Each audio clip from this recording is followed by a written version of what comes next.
ભારતીય નૌકાદળનું આધુનિક યુદ્ધ જહાજ INS સુરત આજે સુરતના હજીરા પોર્ટ ખાતે પહોંચ્યું છે, જેમાં સુરતના ઐતિહાસિક સમુદ્રી વેપારને પ્રોત્સાહિત કરવા માટે વડાપ્રધાન Narendra Modi make in India યુદ્ધ જહાજને INS સુરત નામ આપ્યું હતું।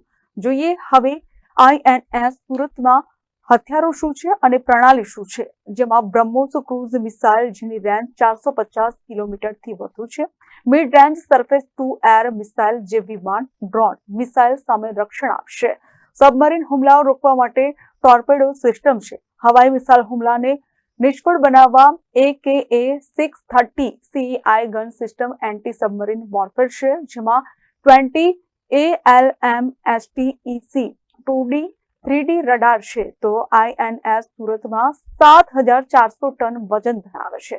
INS સુરતની લંબાઈ 163 મીટર છે, જો કે આ જહાજની ઝડપ લગભગ 56 કિલોમીટર પ્રતિ કલાકની રહેશે।